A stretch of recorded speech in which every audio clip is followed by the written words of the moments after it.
Oh, the Lakers just signed Deandre Ayton. What do I think about that?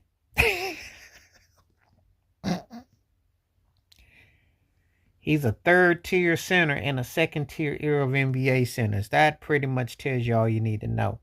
So, what that means in English is that centers today are basically second tier because there's no deep threes.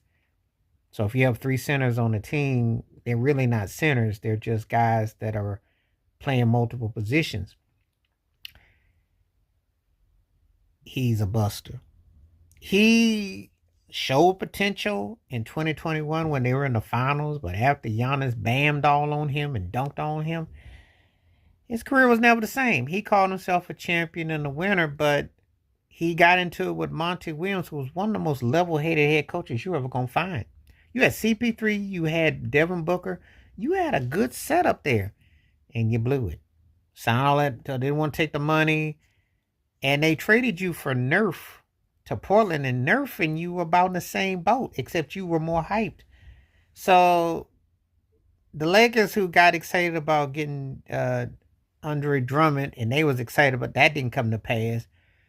This is just a small band-aid on a big boo-boo.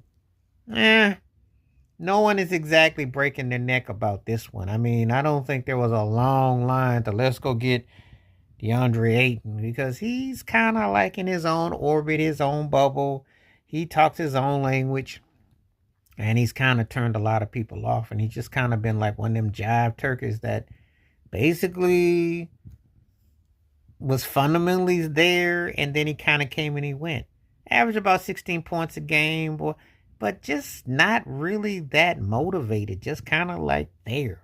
This is to appease Luca, but they didn't get what they wanted, And again, this guy's kind of frustrating because if he had any kind of step, pop, and go, I could have thought of better situations where he could have actually been a good pickup, buyout from Port. Well, going to Portland is like being in Saudi Arabia. So you're all the way out there, and even though California and Oregon ain't that far away, it may as well be in two different continents because the Trailblazers suck. And Aiton just really, not good. Think about it. 3 Western Conference teams is going to have his services. Usually you wouldn't give it to a rival, but he's kind of like you can have him, you know. It's not like you're going to feel like you lost something. You just kind of like shrugging your shoulders, talking about, yeah, I guess. So it doesn't do anything for the Lakers. I mean,